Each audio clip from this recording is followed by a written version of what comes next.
ناظرین، یہ دھماسہ بہت ہی زیادہ ٹھنڈے اثرات رکھتا ہے اور جسم پہ سودا اور صفرا کے جو نقصانات ہیں جو کہ عام طور پر ہر ایک کو ہو رہے ہیں ان کا قلع کما کر دیتا ہے۔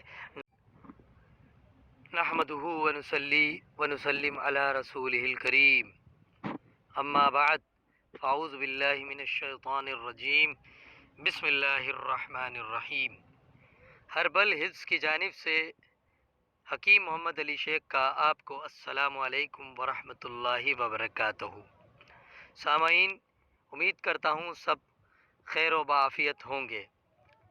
اور ناظرین، آج ہم جس جڑی بوٹی کا آپ سے تعارف کرانے جا رہے ہیں وہ کوئی معمولی جڑی بوٹی نہیں، اور عام طور پہ یہ ہر جگہ دیکھنے کو مل جاتی ہے، لیکن شہر سے ذرا دور دراز ہوتی ہے اور بے حد نفع بخش جڑی بوٹی ہے۔ اس کا عام استعمال بھی لوگوں کو بے حد فائدہ پہنچاتا ہے۔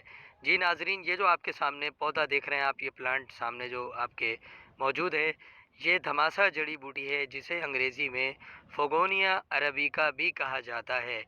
یہ جڑی بوٹی اس وقت اس قدر مشہور ہے کہ کوئی لمٹ نہیں اور اس کے فوائد کا کوئی اندازہ نہیں۔ ناظرین، دھماسہ اس سے قبل بھی ہم آپ کو دکھا چکے ہیں، تعارف مختصر کرا چکے ہیں، لیکن یہ جو دھماسہ ہے یہ آرگینک ہے اور یہ عام طور پہ بویا نہیں جا سکتا۔ یہ سفید پھولوں والا دھماسہ ہے۔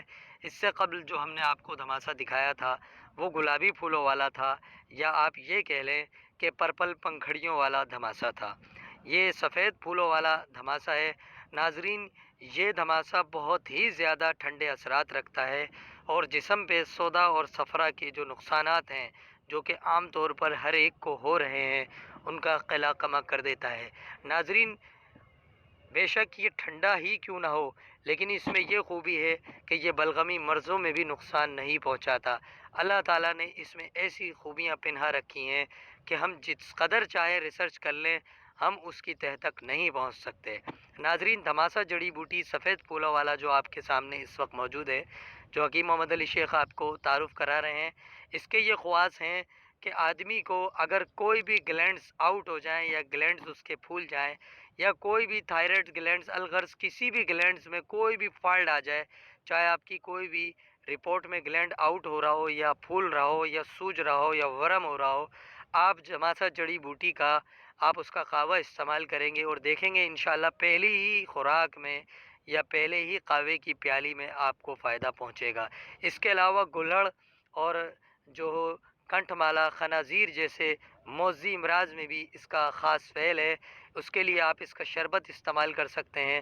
شربت کا اس لیے میں نے کہا کہ شربت میں چینی کے شربت میں یہ اور زیادہ مفید ہو جاتا ہے اور بہت زیادہ فائدہ کر دیتا ہے، جبکہ اس کی تلخی بھی کم ہو جاتی ہے۔ یہ بے حد تلخ چیز ہے۔ تو ناظرین، مزید رہنمائی کے لیے نیچے دیے گئے اسکرین کے نمبر پہ آپ رابطہ کر سکتے ہیں، ادویات منگا سکتے ہیں۔ حکیم محمد علی شیخ کو اجازت دیں، فی امان اللہ۔